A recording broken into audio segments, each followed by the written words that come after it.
Most common site of the brain haemorrhage का most common site क्या है? तो यहाँ पर देखिए ब्रेन हेमरेज का मोस्ट कॉमन साइट है पुटामिन। पुटामिन मोस्ट कॉमन साइट है। वहीं पे देखिए मोस्ट लिथल हेमोरेज कौन सा है? मोस्ट लिथल हेमोरेज कौन सा है? मोस्ट लिथल हेमोरेज कौन सा है? Intra parenchymal haemorrhage. कौन सा है? Intra parenchymal haemorrhage. Parenchymal haemorrhage. और वहीं पे लिथल ट्राइड जो पूछेगा तो लिथल ट्राइड में क्या क्या इंक्लूडेड होता है? तो ट्राइड मीन्स 3 ठो होता है, तो 3 ठो में क्या क्या इंक्लूडेड होता है? एसिडोसिस, हाइपोथर्मिया हाइपोथर्मिया और कोगुलोपैथी। और देखिए ब्रेन हेमरेज का इन्वेस्टिगेशन ऑफ चॉइस पूछेगा तो क्या बोलेंगे? Investigation of choice non contrast CT, NCCT रहेगा। तो यहाँ पे आंसर कौन सा हो गया? Putamen. Most common site of the brain haemorrhage कौन सा है? Putamen. Investigation of choice for the myasthenia gravis का इन्वेस्टिगेशन ऑफ चॉइस क्या है? तो देखिए माइस्थेनिया ग्रेविस का investigation of choice single muscle fibre. If single muscle fibre नहीं रहेगा तो क्या देंगे? ईडोफोरियम टेस्ट। माइस्थेनिया ग्रेविस के लिए डायग्नोसिस के लिए कौन कौन सा टेस्ट किया जाता है? डायग्नोसिस के लिए कौन कौन सा? ईडोफोरियम टेस्ट और टेंसाइल टेस्ट। और देखिए माइस्थेनिया ग्रेविस का ड्रग ऑफ चॉइस क्या है? Drug of choice physostigmine, sorry physio नहीं, pyridostigmine. Treatment of choice क्या है? थायोमेक्टोमी। अब माइस्थेनिया ग्रेविस क्राइसिस रहेगा तो ट्रीटमेंट क्या करेंगे? Plasma pheresis. प्लाज्मा फेरेसिस नहीं रहेगा ऑप्शन में तो क्या देंगे? आईवीआईजी। और आईवीआईजी और किसका ड्रग ऑफ चॉइस है? आईवीआईजी और किसका ट्रीटमेंट ऑफ चॉइस है और ड्रग ऑफ चॉइस है? जीबीएस का, गेलियन बेरी सिंड्रोम का। और देखिए कौन कौन सा एंटीबॉडी इन्वॉल्व रहता है माइस्थेनिया ग्रेविस में? कौन कौन सा होता है? Anti Musk antibody. और कौन सा एंटीबॉडी प्रेजेंट रहता है? Anti acetylcholine receptor antibody present रहता है। तो यहाँ पे आंसर कौन सा हो गया? A. CSF is absorbed by the subarachnoid granulation। Answer कौन सा होगा? B. Total CSF fluid amount कितना होता है? टोटल CSF फ्लूइड अमाउंट कितना होता है? 150 ml। Incorrect about the dementia pugilistica. Dementia pugilistica means क्या होता है? ये क्या है? सबसे पहले ये समझ लीजिए, क्रोनिक ट्रोमैटिक ब्रेन इंजुरी है। और ये कॉमनली बॉक्सर सब में दिखाई देता है, एथलेटिक्स सबको ज़्यादा होने का चांस होता है। और इसका देखिए क्लिनिकल फीचर सब क्या है? देखिए एक हो गया डिमेंशिया हो गया। सेकेंड क्लिनिकल फीचर क्या होगा? Problem with memory. Third clinical feature क्या होगा? Tremor and lack of coordination. Unsteady gait. Paranoia.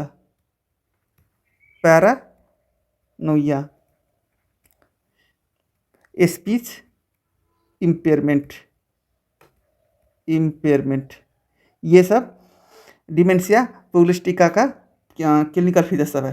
तो निस्ट गैमस क्लिनिकल फीचर नहीं है, तो इनकरेक्ट कौन सा हो गया, डी। तो आंसर डी।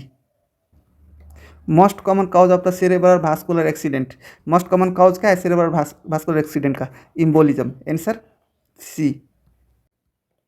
कोरास्कॉफ साइकोसिस इज सीन इन, कोरास्कॉफ साइकोसिस सीन इन कौन सा विटामिन डिफिशियंसी के कारण होता है, थायमिन डिफिशियंसी के कारण, ये मैंने पहले भी बताया था। और थायमिन डिफिशियंसी के कारण कौन कौन सा डिजीज होता है, beriberi disease, beriberi disease. और कौन सा होता है, रिंकी, रिंकी डिजीज। और थर्ड कौन सा होता है, कोरास्कॉफ।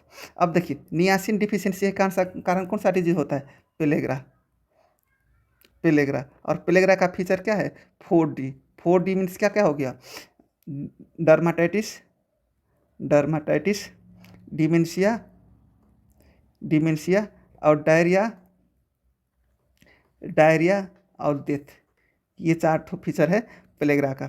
अब देखिए रिबोफ्लेविन डिफिशियंसी के कारण कौन कौन सा डिजीज सब लगता है, तो रिबोफ्लेविन का डिफिशियंसी के कारण क्या होता है, dermatitis, dermatitis, brain dysfunction, brain dysfunction और impair iron change, impair iron change होता है।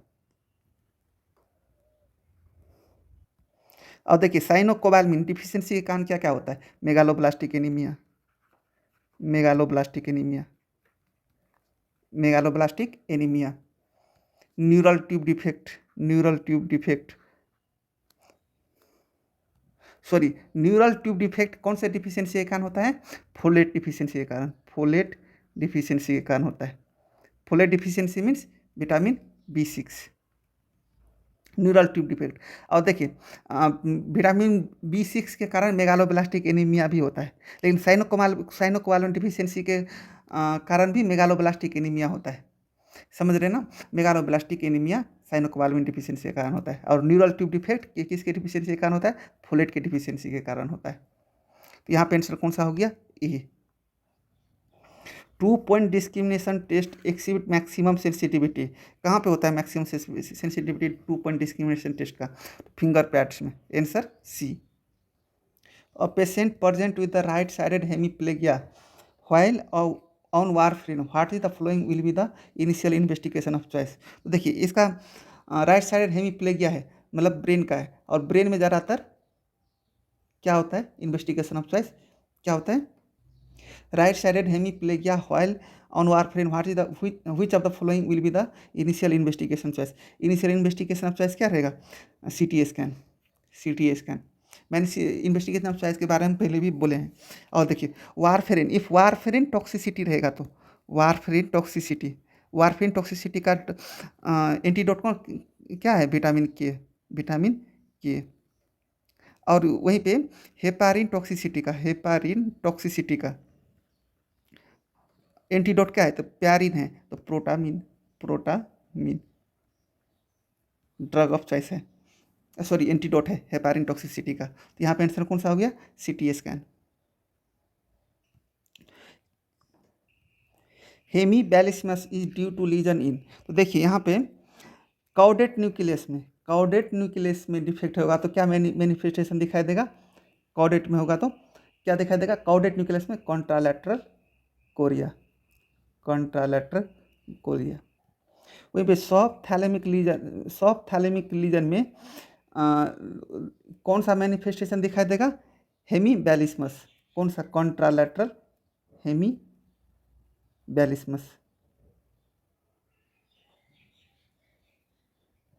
सेरेबलम में, सेरेबलम में लीजन, सेरेब्रल लीजन में कौन सा मैनिफेस्टेशन दिखाई देगा, इंटेंशनल ट्रिमर, इंटेंशनल ट्रिमर। कौन सा, सेम साइड में, इप्सिलैटरल, इप्सिलैटरल ट्रिमर। वहीं पे देखिए वेंट्रल पोन्स में, वेंट्रल पोन्स में लीजन होगा तो कौन सा मैनिफेस्टेशन दिखाई देगा, locked in syndrome, locked in syndrome.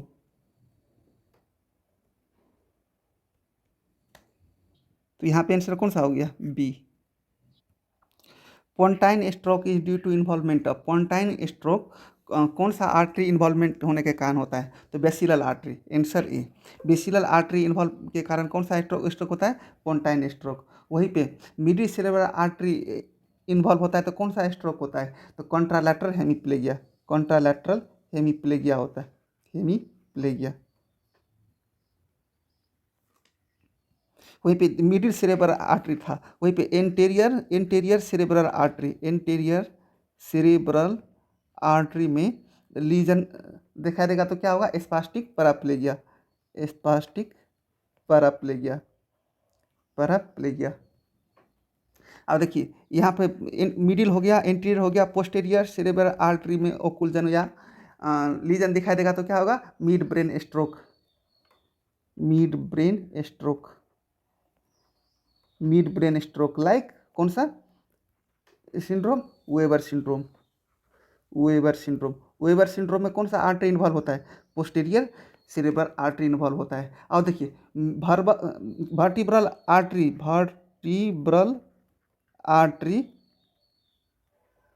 Vertebral artery में लीजन दिखाई देगा तो कौन सा स्ट्रोक होगा? Medullary stroke, medullary stroke. तो यहाँ पे पोंटाइन स्ट्रोक है तो आंसर कौन सा होगा? ए। Which vessels does not contribute the circle of wheels? देखिए सर्कल ऑफ व्हील्स में कौन सा वेसल्स इन्वॉल्व नहीं होता है? Not involve. तो देखिए सर्कल ऑफ व्हील्स में कौन सा आर्टरी सब इन्वॉल्व होता है? तो पिया, पिया आर्टरी सब इन्वॉल्व होता है, पिया। पी से क्या हो गया? पी से हो गया पोस्टेरियर सेरेब्रल आर्टरी। आई से क्या हो गया? आई से हो गया इंटरनल कैरोटिड आर्टरी। ए से क्या हो गया? Interior cerebral artery, interior cerebral artery. और तो फोर्थ ए से, सेकेंड ए से क्या हो गया? Interior communicating artery, interior communicating artery, communicating artery. तो कौन सा कंट्रीब्यूशन, कौन सा आर्टरी कंट्रीब्यूशन नहीं दे रहा है सर्कल ऑफ व्हील्स में? मिडिल सेरेब्रल आर्टरी कंट्रीब्यूशन नहीं दे रहा है, अब पिया कंट्रीब्यूशन दे रहा है सर्कल ऑफ व्हील्स में। तो आंसर कौन सा होगा? ए। डूरेट हेमोरेजिज, डूरेट हेमोरेज किसको बोलते हैं? तो brain haemorrhage due to the tear of the basilar artery branch में, बेसिलर आर्टरी ब्रांच में टीयर जो होता है तो किसके कारण? ब्रेन हेमोरेज के कारण। तो उसको क्या बोलते हैं? डूरेट हेमोरेज। तो आंसर कौन सा होगा? C. Which of the following is not a feature of the Wernicke encephalopathy? तो कौन सा फीचर रिंकिन केफेलोपैथी का नहीं है? तो रिंकिन केफेलोपैथी का क्या? गोआ, गोआ हम लोग का निमोनिक्स पता है तो गोआ है तो क्या होगा? जी से क्या हो गया? Global confusion. ओ से ऑप्थेल्मोप्लेगिया और ए से एटेक्सिया। ये तीनों रेकिन केफेलोपैथी का फीचर है। एफेजिया फीचर फीचर नहीं है तो आंसर कौन सा होगा? D. Broca aphasia is the characterise by, तो देखिए ब्रोका एफेजिया का कैरेक्टराइज क्या था? हम पहले भी थे, नॉन फ्लुएंट, नॉन फ्लुएंट। और रिंकी का, रिंकी का क्या था? Fluent, fluent. और रेंकी का एरिया नंबर कितना था? 22। और ब्रोका का एरिया नंबर कितना है? 44 एंड 45। कौन सा लोब इन्वॉल्व होता है? फ्रंटल लोब इन्वॉल्व होता है, फ्रंटल लोब इन्वॉल्व होता है। तो यहाँ पे आंसर कौन सा हो गया? A. Which of the following cranial nerve is the first compress in on rupture berry aneurysm में? देखिए मोस्ट कॉमन नर्व कौन सा इन्वॉल्व होता है ऑन रप्चर बेरी एन्यूरिज्म में? Third cranial nerve, third cranial nerve involve होता है, समझिए। और थर्ड क्रैनियल नर्व जो इन्वॉल्व होता है तो क्या क्या सिम्टम्स दिखाई देता है? क्या क्या सिम्टम्स? थर्ड तो आई संबंधी सिम्टम्स दिखाई देगा। आई संबंधी में क्या देखा? पिटोसिस, पिटोसिस और स्टारबिस्मस, स्टारबिस्मस सिम्टम्स सब दिखाई देगा। तो आंसर क्या होगा? A. Which of the following is not a test for the integrity of the seventh and nine nerve? तो यहाँ पे देखिए सेवंथ नर्व मीन्स क्या हो गया? Facial nerve, facial nerve, facial nerve. अब फेशियल नर्व क्या है? सेंसरी एंड मोटर बोथ है। और सेंस उसका फंक्शन क्या है? फंक्शन क्या सब फेशियल नर्व का फंक्शन सब क्या है? Test from the, test from anterior two by third tongue, hard and soft palate, soft palate, soft palate. दूसरा क्या है? Muscles of facial expression function है, muscles of facial expression. Facial nerve भी है तो फेशियल एक्सप्रेशन। थर्ड क्या है, कहाँ कहाँ पे फेशियल नर्व सप्लाई होता है, lacrimal, submandibular,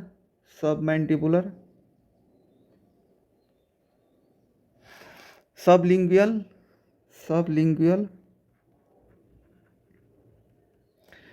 mucus gland of mouth and nose में सप्लाई होता है। और कहाँ पे होता है, ईयर में भी होता है। फेशियल नर्व का फंक्शन, फेशियल नर्व और कहाँ पे सप्लाई होता है, sensation to part of external ear. और देखिए नाइन्थ क्रैनियल नर्व मीन्स क्या हो गया, ninth cranial means glossopharyngeal nerve, glossopharyngeal nerve का क्या है, सेंसोरी नर्व है। और देखिए ये कहाँ कहाँ पे सप्लाई होता है, तो पोस्टीरियर 1/3 टोंग में, एक्सटर्नल ईयर में, कैरोटिड बॉडी एंड साइनस में,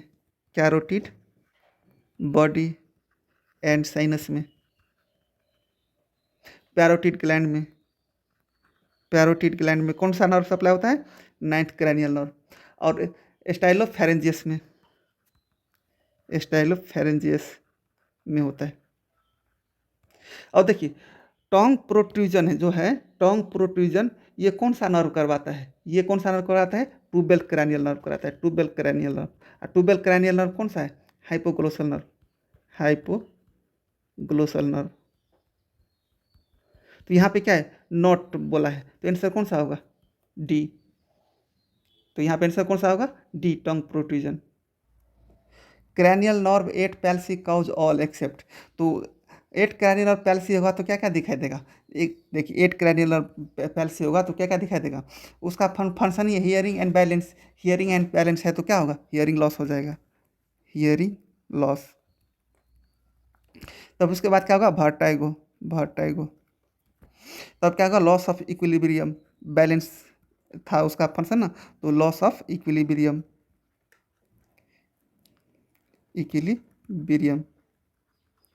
निस्टगैमस, मोशन सिकनेस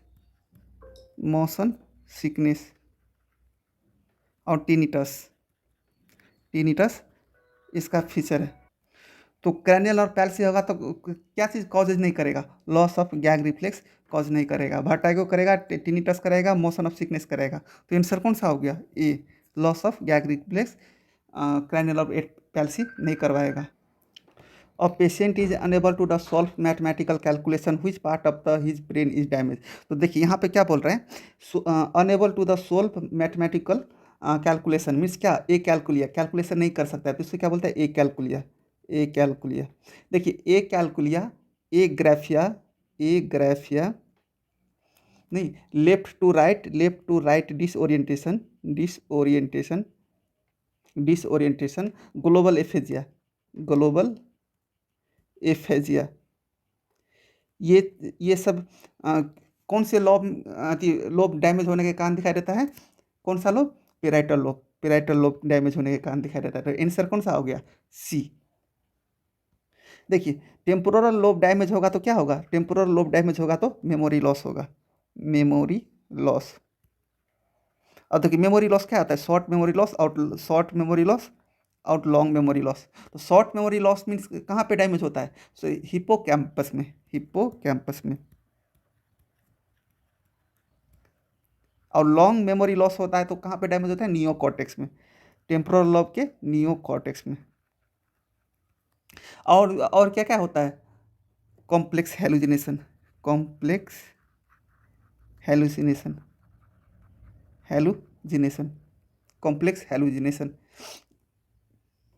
तो टेम्पोरल लोब में डैमेज होता है, क्या होता है, मेमोरी लॉस होता है, कॉम्प्लेक्स हेलुजिनेशन होता है। और दो ठो और भी होता है, डेजाभू, ये एमसीक्यू पॉइंट है, डेजाभू और जमाइभू। डेजाभू और जमाइभू कौन से लोब डैमेज होने के कारण होता है, टेम्पोरल लोब। अब चलिए फ्रंटल लोब डैमेज होगा तो क्या क्या क्या बिहेवियर सब दिखाई देगा? Anti social behaviour, anti social behaviour, anti social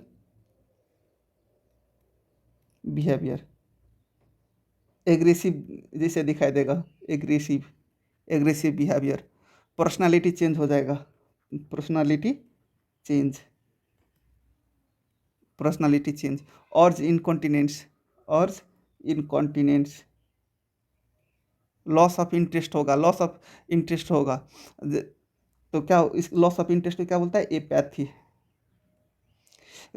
lack of desire होगा, लैक ऑफ डिजायर को क्या बोलता है? एबुलिया, ए बुलिया। और देखिए ओसिपिटल लोब जो होगा, नहीं अब और ये भी देखिए, फेस्टिनेटिंग गेट, फेस्टिनेटिंग गेट और magnetic gait, festinating gait, magnetic gait, magnetic gait, कौन से लोब डैमेज होने के कारण दिखा देता है? फ्रंटल लोब डैमेज होने के कारण। और देखिए ओसिपिटल लोब डैमेज होगा तो क्या दिखा देगा? ओसिपिटल लोब जो डैमेज होगा तो क्या देखा? Visual hallucination, visual hallucination, visual hallucination, homonymous hemianopia, homonymous hemianopia. तो यहाँ पे आंसर कौन सा होगा? Parietal lobe. एसिमेट्रिकल पिटोसिस किस में दिखाई देता है? एसिमेट्रिकल पिटोसिस माइस्थेनिया ग्रेविस में दिखाई देता है। किस में दिखाई देता है? Myasthenia gravis. Cut off trans ischaemic accident definition क्या है? Cut off, cut off time कितना होता है? 24 आवर। तो आंसर कौन सा होगा? B. If more than 24 hour sign and सिम neurological sign and symptoms present रहेगा तो इसको क्या बोलेंगे? Stroke, stroke. लेस देन और within 24 hour neurological sign और सिम्टम्स रहेगा तो क्या बोलेंगे उसको? TIA, TIA बोलेंगे। तो यहाँ पे आंसर कौन सा हो गया? B. What are the nitrogenic neuron? तो देखिए नाइट्रोजेनिक न्यूरन है तो क्या है? नाइट्रिक ऑक्साइड रिलीज करेगा। तो कौन? First order neuron release in the nitric oxide. नाम से ही है नाइट्रोजेनिक न्यूरन, जो नाइट्रिक ऑक्साइड रिलीज करता है उसी को बोलता है नाइट्रोजेनिक न्यूरन। तो आंसर कौन सा हो गया? B. Stenosis of the aqueduct of the Sylvius result in, देखिए एक्यूडक्ट ऑफ सिल्वियस स्टीनोसिस होगा तो क्या दिखाई देगा उसका? तो क्या दिखाई देगा? Enlargement of the lateral and third ventricle. Answer C. Stenosis of aqueduct of Sylvius result in the enlargement of the lateral and third ventricle. Answer C.